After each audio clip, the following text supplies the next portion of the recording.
আসসালামু আলাইকুম বন্ধুরা। আজকের ভিডিও টপিক হলো বাংলাদেশের সমুদ্র সীমা।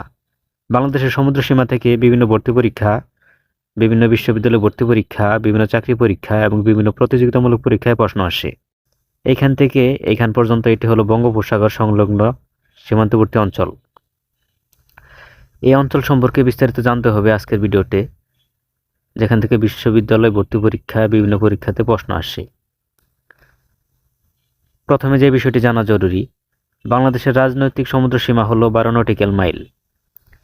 বাংলাদেশের রাজনৈতিক সমুদ্র সীমা 12 নটিক্যাল মাইল। বাংলাদেশের রাজনৈতিক সমুদ্র সীমা 12 নটিক্যাল মাইল। বাংলাদেশের অর্থনৈতিক সমুদ্র সীমা 200 নটিক্যাল মাইল। বাংলাদেশের অর্থনৈতিক সমুদ্র সীমা 200 নটিক্যাল মাইল। বাংলাদেশের অর্থনৈতিক সমুদ্র সীমা 200 নটিক্যাল মাইল। 1 নটিক্যাল মাইল সমান 1.853 কিলোমিটার। 1 নটিক্যাল মাইল সমান 1.853 কিলোমিটার। 1 নটিক্যাল মাইল সমান 1.853 কিলোমিটার। সমুদ্র সমতল থেকে সবচেয়ে উঁচুতে অবস্থিত দিনাজপুর জেলা। সমুদ্র সমতল থেকে সবচেয়ে উঁচুতে অবস্থিত দিনাজপুর জেলা। সমুদ্র সমতল থেকে সবচেয়ে উঁচুতে অবস্থিত হচ্ছে দিনাজপুর জেলা। সমুদ্র সমতল থেকে সবচেয়ে উঁচুতে অবস্থিত দিনাজপুর জেলার উচ্চতা 37.50 মিটার। 37.50 মিটার হচ্ছে দিনাজপুরের উচ্চতা সমুদ্র সমতল থেকে। বাংলাদেশের অভ্যন্তরে বঙ্গোপসাগরের তটরেখার দৈর্ঘ্য 711 কিলোমিটার। ঠিক এইখান থেকে এইখান পর্যন্ত এটুকু দৈর্ঘ্য হচ্ছে 711 কিলোমিটার। বাংলাদেশের অভ্যন্তরে বঙ্গোপসাগরের তটরেখার দৈর্ঘ্য 711 কিলোমিটার।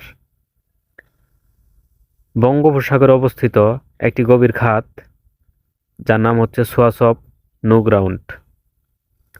বাংলাদেশে বঙ্গোপসাগরে অবস্থিত একটি গভীর খাত, সোয়াচ অফ নো গ্রাউন্ড। বানানটি অবশ্যই ভালোভাবে দেখে নেবেন।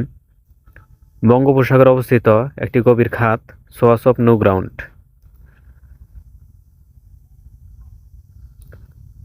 বাংলাদেশ মায়ানমারের সাথে সমুদ্র সীমা জয়লাভ করে 2012 সালে। বাংলাদেশ মায়ানমারের সাথে সমুদ্র সীমা জয়লাভ করে 2012 সালে। বাংলাদেশ মায়ানমারের সাথে সমুদ্র সীমা জয়লাভ করে 2012 সালে। বাংলাদেশ ভারতের সাথে সমুদ্র সীমা জয়লাভ করে 2014 সালে। বাংলাদেশ ভারতের সাথে সমুদ্র সীমা জয়লাভ করে 2014 সালে।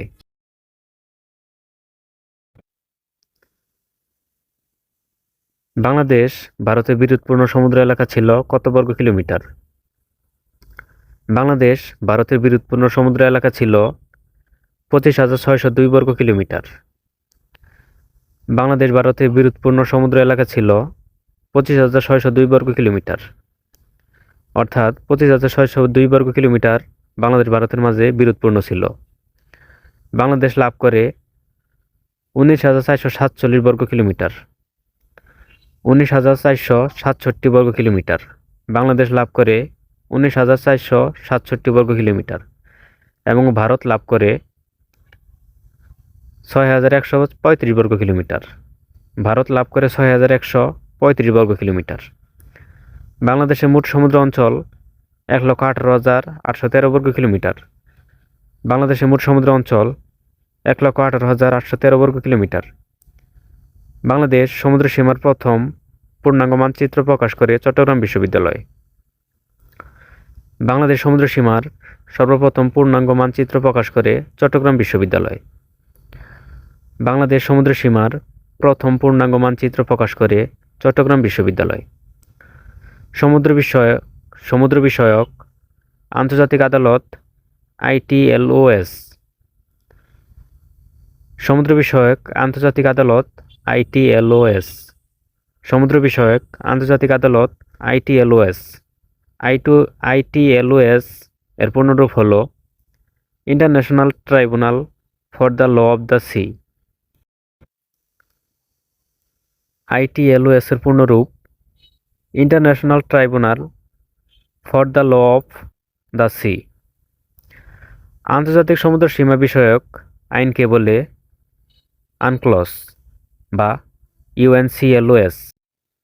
আনক্লসের পূর্ণরূপ United Nation Convention on the Law of the C.